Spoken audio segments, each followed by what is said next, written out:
নমস্কার, সখী কুকসে আপনাদের সকলকে স্বাগত জানিয়ে আজ আরেকটি রেসিপি আপনাদের সঙ্গে শেয়ার করব, সাবুদানার পাঁপড়।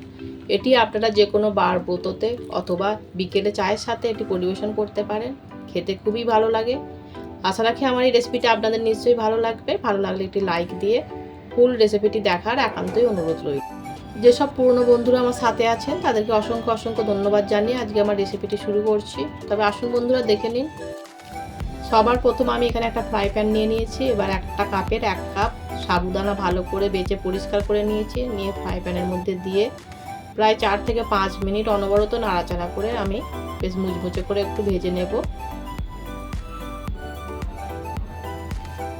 আমি অনবরত নাড়াচাড়া করে প্রায় 4 থেকে 5 মিনিট আমি সাবুদানাগুলোকে ভেজে নিলাম। এবার আমি একটা পাত্রের মধ্যে সাবুদানাগুলোকে ঢেলে কিছুক্ষণের জন্য ঠান্ডা করে নেব।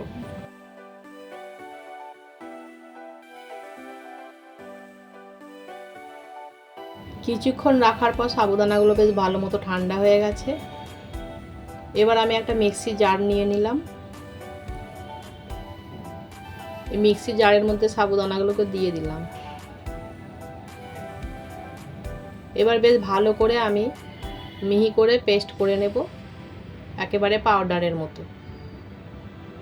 এই দেখুন, বেশ ভালো মতো আমি ব্লেন্ড করে নিয়েছি, কোনো রকম দানা ভাব নেই। বেশ ভালো করে পাউডারের মতো আমি ব্লেন্ড করে নিয়েছি।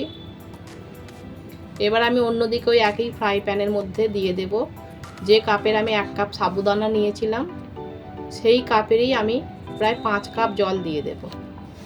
জলের পরিমাণটা একটু বেশি রাখতে হবে, যেহেতু সাবুদানা যত ফুটবে তত গাঢ় হতে থাকবে।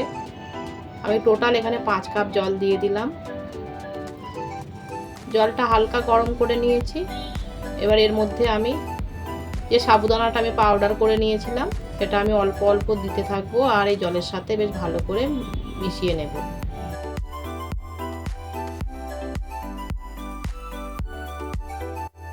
আমি এবার একটা হুইস্কের সাহায্যে বেশ ভালো করে এই সাবুদানার পাউডারটা জলের সঙ্গে মিশিয়ে নেব। এই দেখুন, বেশ ভালো মতো মিশে গেছে। এবার এর মধ্যে আমি দিয়ে দেবো 1 চামচ নুন আর 1/2 টিস্পুন লঙ্কা গুঁড়ো। নুন আর লঙ্কা গুঁড়োটা দিয়েও বেশ ভালো করে মিশিয়ে নিলাম। এবার মিডিয়াম ফ্লেমে আমি অনবরত নাড়াচাড়া করে এটাকে রান্না করে নেব। রান্না করতে করতে বেশ অনেকটাই ঘন হয়ে আসবে। আমি প্রায় 8 থেকে 10 মিনিট অনবরত নাড়াচাড়া করে আমি রান্না করে নিয়েছি। এই দেখুন, বেশ অনেকটা ঘন হয়ে গেছে। এই দেখুন, আমি একটা খুন্তির মধ্যে তুলে দেখাচ্ছি, বেশ একটা লেয়ার চলে আসছে। এটা ঠান্ডা হলে আর একটু মোটা হয়ে যাবে।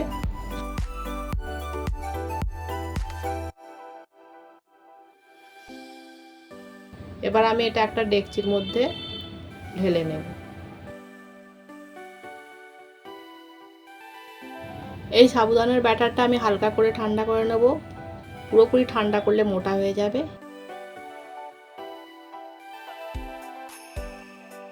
এক হাতা করে ব্যাটার দিয়ে আমি পাঁপড় বানিয়ে নেব। আমি এখানে একটা স্টিলের প্লেট নিয়ে নিয়েছি, এর মধ্যে একটু তেল মাখিয়ে নিয়েছিলাম। এবার আমি এই 1 হাতা করে সাবুর এই ব্যাটারটা আমি এই থালার মধ্যে দিয়ে দেব।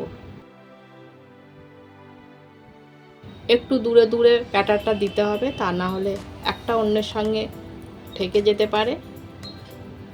আমি এই প্লেটটার মধ্যে প্রায় 6টা পাঁপড় তৈরি করে নিলাম।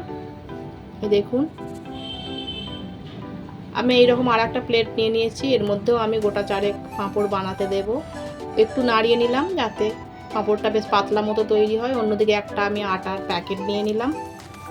এবার এই আটার প্যাকেটের ওপরেও আমি 1 হাতা করে ব্যাটার দিয়ে একটু হাতার সাহায্যে ঘুরিয়ে দেব, যাতে বেশ পাঁপড়গুলো পাতলা হয়। এই দেখুন, আমি পুরো প্যাকেটটাতেই আমি পাঁপড়গুলো বানাতে দিয়েছি। এবার আমি 2 দিনের জন্য রোদ্দুরে ভালো করে শুকিয়ে নেব। 2 দিন পর ফিরে এলাম। দেখুন, পাঁপড়গুলো বেশ ভালো মতো শুকিয়ে গেছে আর বেশ সুন্দরভাবে থালা থেকে উঠে এসেছে। আমি 2 দিন ধরেই নাড়াচাড়া করে উল্টে পাল্টে শুকিয়ে নিয়েছি। আটার প্যাকেটেরগুলো বেশ নিজের থেকেই উঠে এসেছে। আমি এগুলোকেও নাড়াচাড়া করে 2 দিন ধরে শুকিয়ে নিয়েছি। আমি এবার একটা প্লেটের মধ্যে তুলে নিলাম। অন্যদিকে একটা কড়াইয়ের মধ্যে আমি ভাজার মতো তেল নিয়ে তেলটা বেশ ভালো করে গরম করে নিয়েছি। এবার একটা পাঁপড় আমি দিয়ে দিলাম, দিয়ে সাথে সাথেই উল্টে পাল্টে পাঁপড়টাকে ভেজে তুলে নেব। বেশিক্ষণ তেলের মধ্যে রাখলে লাল হয়ে যেতে পারে। আর সাবুদানার পাঁপড় একটু সাদা সাদা হলেই বেশ ভালো লাগে। আমি তেল থেকে ভালো করে ছেঁকে তুলে নিলাম। বাকি পাঁপড়গুলোও আমি এইভাবে বানিয়ে নেব। আমার এখানে সমস্ত পাঁপড়গুলো ভাজা হয়ে গেছে, এই দেখুন। এবার আসুন একটা আমি আপনাদেরকে ভেঙে দেখাই। এই দেখুন কত সুন্দর হয়েছে। আপনারাও এইভাবে বাড়িতে বানিয়ে নেবেন, বিকেলে চায়ের সাথে খেতে খুবই ভালো লাগে। আর আমার এই রেসিপিটা আপনাদের কেমন লাগলো অবশ্যই কমেন্ট করতে ভুলবেন না। ভালো লাগলে একটি লাইক করবেন, অন্যদেরকে শেয়ার করবেন। আর এই ধরনের নতুন নতুন রেসিপি দেখতে হলে চ্যানেলটিকে সাবস্ক্রাইব করে আপনারা আমার পাশে থাকবেন। ধন্যবাদ।